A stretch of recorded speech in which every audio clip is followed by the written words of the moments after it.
Assalamualaikum warahmatullahi wabarakatuh. Halo teman-teman, kembali lagi bersama saya Indriani Safitri dengan NPM 19111 dari kelas 7A Budaya Organisasi. Pada video kali ini saya akan menjelaskan sedikit tentang komitmen organisasi. Nah, apa sih sebenarnya komitmen organisasi?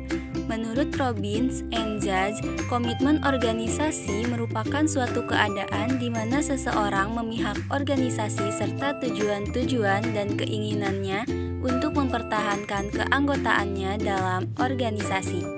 Wibowo 2016 mengatakan bahwa komitmen organisasional mempengaruhi apakah pekerja tetap tinggal sebagai anggota organisasi atau meninggalkan organisasi mencari pekerjaan baru.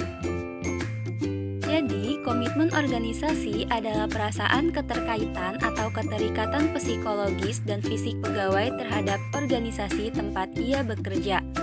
Keterkaitan psikologis artinya pegawai merasa senang dan bangga bekerja untuk atau menjadi anggota organisasinya.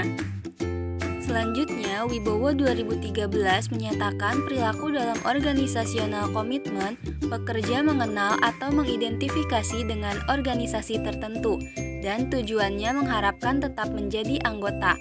Terdapat 3 dimensi dari komitmen organisasi. Yang pertama yaitu affective commitment, merupakan pelengkap emosional dan keyakinan dalam nilai-nilainya pada organisasi. Selanjutnya, dimensi yang kedua ada continue commitment, merupakan perasaan nilai sisa ekonomi dengan organisasi. Pekerja mungkin mempunyai komitmen pada pemberi kerja karena mereka dibayar baik dan merasa akan menyakiti keluarganya apabila keluar dari pekerjaannya. Selanjutnya, dimensi yang ketiga yaitu normative commitment, merupakan kewajiban untuk tetap tinggal dalam organisasi karena alasan moral atau etika. Pekerja yang memulai inisiatif baru mungkin tetap dengan pemberi kerja karena apabila mereka keluar akan meninggalkan pemberi kerja dalam kesulitan. Nah, slide selanjutnya ada tipe komitmen organisasi dalam Wibowo 2016.2.431. Yang pertama ada rasional komitmen, yaitu mencerminkan perasaan bahwa pekerja memenuhi kepentingan finansialnya, pengembangan, dan profesionalnya. Nah, yang kedua ada emosional komitmen, mencerminkan perasaan bahwa apa yang dilakukan adalah penting, berharga, dan memberi manfaat bagi orang lain. Hope dan Player dalam Wibowo 2016.2432 mengintrodusir adanya 2 tipe komitmen bersumber dari pandangan Chris Argyris yang dinamakan external commitment dan internal commitment.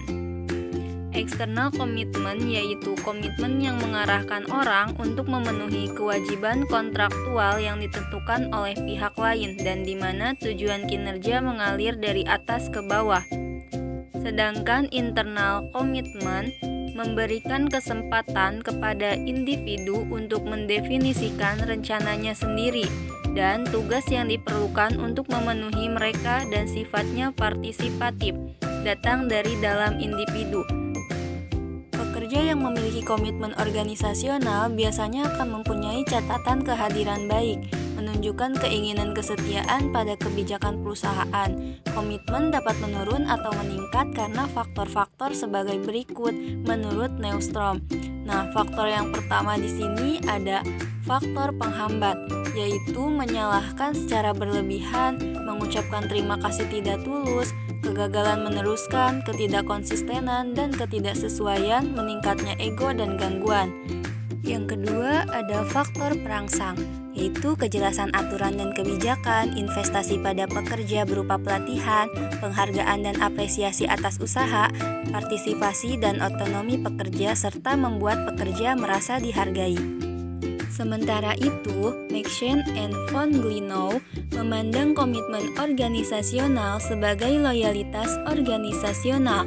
Nah, adapun cara untuk membangun komitmen organisasional yaitu melalui 5 cara. Yang pertama, Affective commitment lebih tinggi pada organisasi yang memenuhi kewajibannya pada pekerja dan tinggal dengan nilai-nilai humanitarian seperti kejujuran, kehormatan, kemauan memaafkan, dan integritas moral. Yang kedua, share value, menunjukkan identitas orang pada organisasi dan identifikasi mencapai tingkat tertinggi ketika pekerja yakin nilai-nilai mereka sesuai dengan nilai-nilai dominan organisasi. Selanjutnya, kepercayaan menunjukkan harapan positif satu orang terhadap orang lain dalam situasi yang melibatkan risiko. Yang keempat, pemahaman organisasional menunjukkan seberapa baik pekerja memahami organisasi, termasuk arah strategis, dinamika sosial, dan tata ruang fisik. Nah, yang terakhir, pelibatan pekerja meningkatkan affective commitment dengan memperkuat identitas sosial pekerja dengan organisasinya.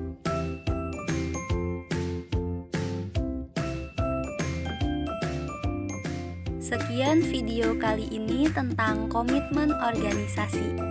Terima kasih telah menonton. Semoga video kali ini bermanfaat bagi teman-teman. Dan jangan lupa like, comment, and subscribe channel ini. Terima kasih. Bye-bye.